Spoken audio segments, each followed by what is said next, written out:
kami belum akan menjalankannya. Kami akan jalankan dan mulai memikirkannya ketika ekonomi sudah dalam keadaan lebih baik dari sekarang. Saya pikir kalau ekonomi sudah tumbuh 6% lebih, kami akan datang ke sini untuk mendiskusikan cukai seperti apa yang pantas diterapkan. Kalau sekarang, saya pikir ekonomi masyarakat belum cukup kuat.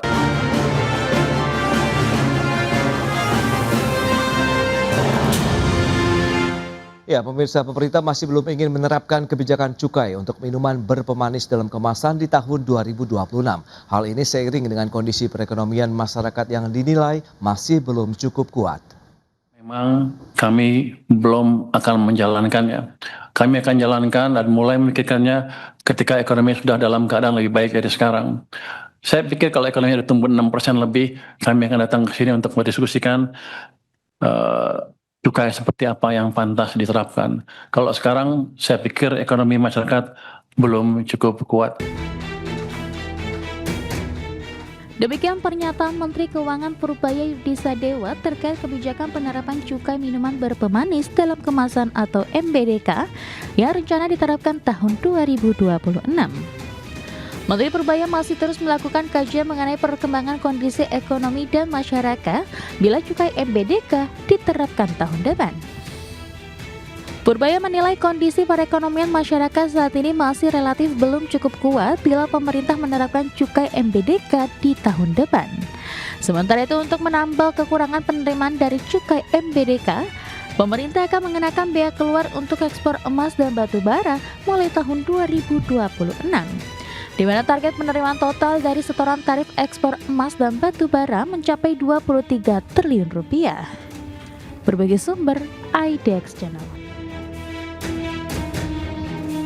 Ya, pemirsa, untuk membahas tema kita kali ini, tarik ulur penerapan cukai minuman berpemanis dalam kemasan, sudah tersambung melalui Zoom bersama dengan Mas Abdul Ghafur, Wakil Ketua Himit Tech Center, kemudian juga Mbak Rani Septia, peneliti ekonomi digital Selius. Langsung saja kita sapa ini. Halo Mas Ghafur, apa kabar? Halo Mas Pras, kabar baik. Gimana kabar Mas? Kabar baik juga, terima kasih atas waktu yang disempatkan Mas Ghafur, dan langsung saja Mbak Rani, apa kabar? Kabar baik Mas Pras. Baik, terima kasih juga. Sebelum membahas lebih jauh, mungkin bisa disampaikan terlebih dahulu terkait dengan dinamika penerapan dari cukai MBDK ini, Mbak Rani. Menurut Anda apa sih yang membuat pertimbangan begitu dari sisi pemerintah? Karena tadi sudah disampaikan oleh Pak Purbaya, kondisi ekonomi masyarakat yang masih belum cukup kuat. Nah, realitanya seperti apa saat ini? Silakan Mbak Rani. Ya, jika kita melihat dari sudut pandang kebijakan fiskal, penerapan cukai MBDK sebenarnya memiliki dua peran strategis gitu ya. Yang pertama, menambah penerimaan negara dan juga mengurangi beban biaya kesehatan akibat konsumsi gula berlebih. Jika kita lihat lagi, dalam 2 dekade terakhir, konsumsi minuman berpemanis di Indonesia itu meningkat hingga 15 kali lipat, dari sekitar 15 juta liter menjadi 780 juta liter di tahun 2023. Kenaikan konsumsi ini sejalan dengan memburuknya indikator kesehatan masyarakat, di mana prevalensi obesitas itu naik menjadi 36,8%. Itu naik 10% dari 2007. Naiknya 3 kali lipat dari 2007. Dan sekarang Indonesia berada di peringkat kelima di dunia dalam jumlah penderita diabetes terbanyak, dengan penderita diabetes sebanyak 20,4 juta orang dewasa. Nah, tanpa intervensi fiskal, cukai MBDK, tekanan terhadap pembiayaan kesehatan di masa depan akan terus meningkat. Cukai MBDK sendiri dirancang sebagai instrumen untuk mengendalikan konsumsi, bukan hanya untuk mendapatkan penerimaan negara. Gitu. Jadi di satu sisi cukai MBDK ini akan mendorong industri untuk melakukan reformulasi dengan menurunkan kadar gula, di mana juga banyak studi yang menunjukkan efektivitas kebijakan seperti ini dalam menurunkan konsumsi dan juga memberikan dampak positif dalam penerimaan negara. Dari hitungan kami begitu, jika penerapan cukai MBDK ini dilakukan, kita akan mendapatkan sekitar 3,9 triliun dari penerimaan negara, begitu. Oke, dari MBDK ya? Ya. Baik, nah dari si pelaku usaha sendiri, HIPMI sendiri melihat bagaimana nih kalau lihat kondisi saat ini? Dinamikanya juga ini kan masih belum pasti lagi tarik ulur terkait dengan penerapan cukai MBDK. Bahkan tadi sudah disampaikan tahun 2026 pun masih perlu kajian lebih jauh ya, mengingat kondisi ekonomi masyarakat begitu. Mas Ghafur, silakan. Ya, sebenarnya gini Mas Pras, tadi sempat disampaikan kan oleh Mbak Rani, memang benar bahwa salah satu instrumen kebijakan fiskal yaitu cukai, dalam hal ini untuk minuman berpemanis ya, dalam kemasan atau MBDK yang sempat viral, tidak hanya saat ini sebenarnya, sudah beberapa tahun yang lalu. Ini karena muncul lagi tahun 2026 kan sudah masuk dalam nota keuangan ya, masuk nota keuangan, kemudian diestimasi targetnya sampai 7 triliun begitu. Yes. Nah, sedangkan tahun sebelumnya pun kalau melihat perhitungan estimasinya di tahun 2024 itu sekitar 4 triliun, 2025 sekitar 3 triliun, tapi kan penerapannya masih belum ada kepastian nih, sehingga kalau dari sisi fiskal memang mungkin dari sisi penerimaan akan ada opportunity loss ya istilahnya, yang kesempatan atau peluang adanya penerimaan tetapi tidak jadi menjadi penerimaan begitu. Tapi di sisi lain bagi kami juga merasakan bahwa ketika tidak ada kepastian seperti ini kan kita juga perlu melihat Mas Bras. Karena dari sisi teman-teman di pelaku usaha, ketika tidak ada kepastian seperti ini juga akhirnya menimbulkan, wah gimana nih kita dalam perencanaan produksi, kemudian di dalam investasi misalnya untuk pengembangan, untuk ekstensifikasi usaha dan lain sebagainya, ini sekiranya perlu menjadi perhatian pemerintah dan DPR tentunya bagaimana memberikan kepastian ya. Karena tadi memang MBDK ini banyak menyerap tenaga kerja lah, pelaku usaha, UMKM, dan juga nantinya bisa mengganggu istilahnya kalau kemudian penerapan ini tidak dilakukan secara bertahap dan secara hati-hati begitu Mas. Oke, itu dia. Memang harus hati-hati juga mengingat kondisi ekonomi masyarakat, kemudian bagaimana mempertimbangkan juga dengan rencana bisnis dari perusahaan yang kaitannya mungkin dengan food and beverage begitu ya. Nah, kalau melihat kondisi seperti ini, Mbak Rani, apa yang menurut Anda begitu? Apakah kebijakan ini tepat? Kalau memang kita kaitkan dengan kondisi masyarakat saat ini, kan memang tadi sudah disampaikan Pak Purbaya, nampaknya memang belum saatnya begitu, Mbak Rani. Ya, memang jika alasan pemerintah menunda cukai MBDK adalah untuk menjaga daya beli masyarakat dan menghindari tekanan inflasi, itu cukup logis ya. Memang secara jangka pendek logika ini memang dapat dipahami karena cukai itu kan merupakan pungutan atas barang yang ingin dibatasi konsumsinya seperti rokok misalnya. Maka jika di sini MBDK diberikan cukai, harga MBDK pasti naik, dan kenaikan harga ini masuk dalam perhitungan keranjang inflasi dan tentu saja mempengaruhi daya beli masyarakat begitu. Namun pendekatan ini terlalu fokus begitu pada resiko jangka pendek dan mengabaikan konsekuensi jangka panjang jika kita berbicara mengenai biaya kesehatan di masa depan.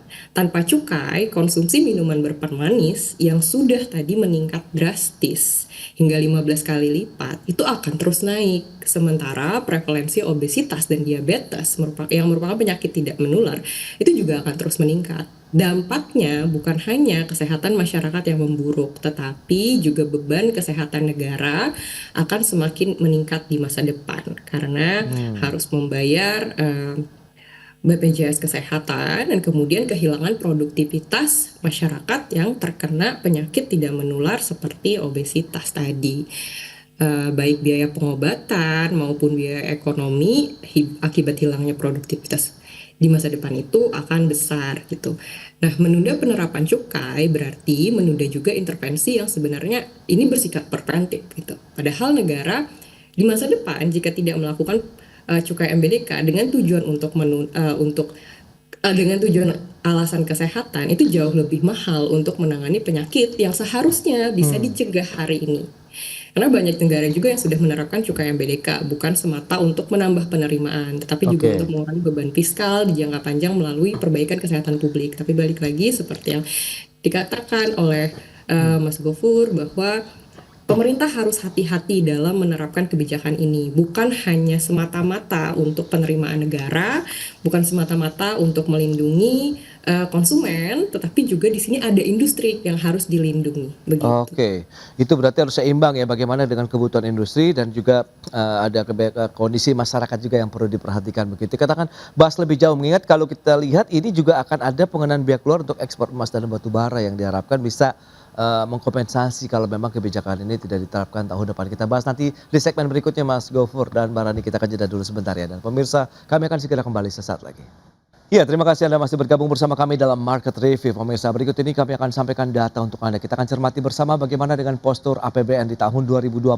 Ini dia seperti yang bisa Anda saksikan di layar televisi Anda. Ya, dari sisi pendapatan negara diharapkan bisa menyentuh 3.153,6 triliun rupiah, di mana terdiri dari penerimaan negara 2.693,7 triliun, untuk pajak 2.357,7 triliun, sementara kepabeanan dan cukai 336 triliun rupiah. Kemudian ada PNBP, ada juga belanja negara 3.842,7 triliun, ada juga belanja pemerintah pusat dan juga transfer ke daerah. Ya, kita lihat slide berikutnya.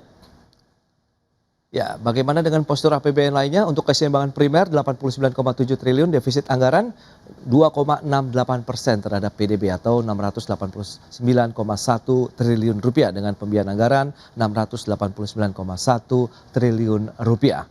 Itu dia untuk postur APBN. Lantas bagaimana dengan asumsi dasar makro APBN kita di tahun depan seperti apa? Ini dia seperti yang bisa Anda saksikan juga di layar televisi Anda. Ada pertumbuhan ekonomi yang dipatok 5,4%, inflasi 2,5%, kemudian ada yield SBN tenor 10 tahun 6,9%, nilai tukar rupiah 16.500-an, kemudian untuk ICP-nya $70 Amerika per barrel, kemudian lifting migas minyaknya khususnya 610.000 barrel per hari, untuk gas buminya 984.000 barrel setara minyak bumi per hari. Kita lihat pertumbuhan ekonomi 5,4%. Sementara tadi Pak Purbaya menyebutkan untuk bisa menerapkan cukai MBDK ini diharapkan menyentuh 6%. Itu dia beberapa data yang sudah disampaikan. Kita lanjutkan kembali perbincangan bersama dengan Mas Abdul Gofur dan juga Mbak Rani Septia. Ya, dengan beberapa data tadi yang sudah disampaikan, bagaimana dari sisi penerimaan negara fiskal, sementara kita tahu juga akan ada upaya untuk bisa meningkatkan bea keluar begitu untuk ekspor emas, kemudian batu bara begitu Mas Gofur. Menurut HIPMI Tech Center sendiri, apakah ini bisa menjadi salah satu langkah yang solutif nantinya begitu? Ya Mas Pras, memang untuk komoditas batu bara dan emas ini kan harganya sangat tergantung kepada pengaruh oleh harga global gitu. Jadi artinya memang penerimaan dari yang akan direncanakan berupa bea keluar nanti juga akan tergantung dari harga komoditas itu sendiri. Apakah harganya membaik, harganya tinggi atau tidak. Itu yang pertama yang mungkin perlu diperhatikan, bahwa sebenarnya ini bukan kebijakan yang pengganti lah. Kalau memang cukai tadi memang kan tujuannya berbeda ya. Tujuannya cukai untuk minuman berpemanis tadi kan memang ada tujuan, selain tujuan untuk penerimaan, ini fiskal, ada juga tujuan kesehatan masyarakat begitu. Nah, artinya memang kebijakan ini tidak bisa saling untuk mengganti. Mungkin dari sisi penerimaan negara, dari sisi kebijakan fiskal bisa menjadi salah satu alternatif lah ya, bea keluar untuk komoditas batu bara dan emas. Tapi perlu dilihat juga bahwasanya kebijakan bea keluar ini dari sisi kita melihatnya bahwa adanya peran pemerintah yang perlu diperankan secara lebih baik lagi, secara lebih masif lagi, secara lebih intensif lagi dalam rangka mendorong untuk industri yang bersifat hilirisasi ya. Jadi tidak bahan mentah dari produk batu bara itu semuanya diekspor. Dengan adanya bea keluar ini diharapkan ada proses industrialisasi di dalam negeri dalam bentuk hilirisasi tadi, yang akhirnya bisa menjadi penopang dari pertumbuhan ekonomi ya, bisa menciptakan lapangan kerja, kemudian bisa memunculkan peluang-peluang kerja atau usaha-usaha baru di sektor hilirisasi tersebut. Mungkin itu sih Mas. Baik. Nah, Mbak Rani sendiri melihat bagaimana dengan upaya tadi? Apakah itu bisa menjadi langkah juga begitu untuk bisa meningkatkan penerimaan negara tadi, meskipun harga komoditas ini kan juga pergerakannya fluktuatif begitu ya di pasar internasional, Mbak Rani? Ya, rencana pemerintah mengenakan bea keluar untuk ekspor emas dan batu bara memang dapat membantu menambah penerimaan negara, dan secara fiskal ini bisa dimengerti ya, karena ini seperti substitusi begitu dari kehilangan tidak jadinya penerapan cukai MBDK.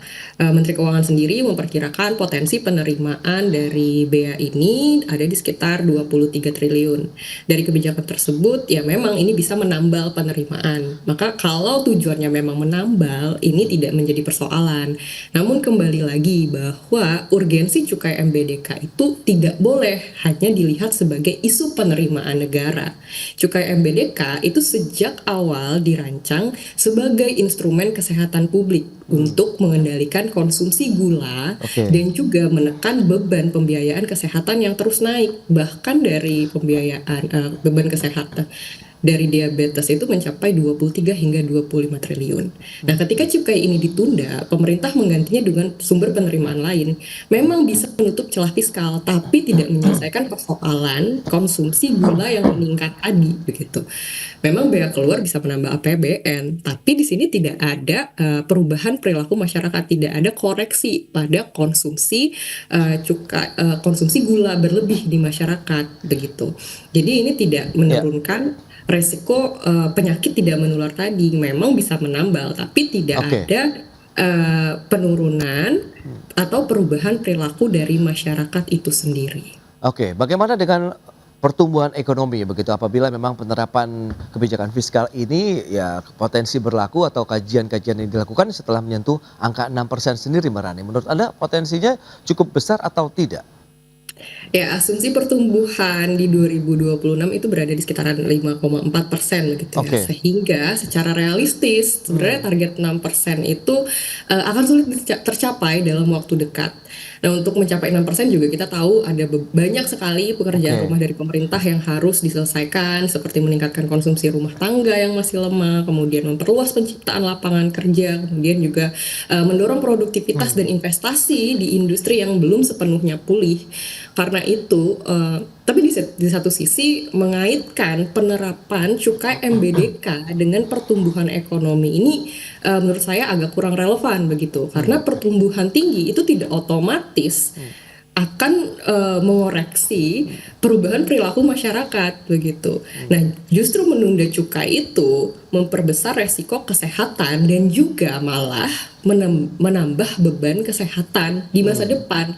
Jika penerapannya menunggu pertumbuhan 6%, ya artinya kita menunda intervensi kesehatan publik yang sebenarnya sifatnya mendesak. Karena tadi angka obesitas terus naik, angka konsumsi gula juga terus naik. Nah, dalam jangka panjang penundaan ini justru bisa membuat negara itu menanggung biaya kesehatan yang jauh lebih besar di masa depan begitu. Baik, Mbak Rani, kita akan bahas lebih jauh lagi mengingat apakah kepastian ini seperti yang sudah Mas Gofur sampaikan begitu dibutuhkan juga oleh pelaku usaha. Kalaupun ditunda mungkin bisa sampai dengan 1 tahun, berarti perencanaan bisnis akan lebih leluasa atau tidak, kita bahas nanti di segmen berikutnya. Kita akan jeda dulu sebentar ya Mas Gofur dan Mbak Rani, dan pemirsa kami akan segera kembali usai pariwara berikut ini.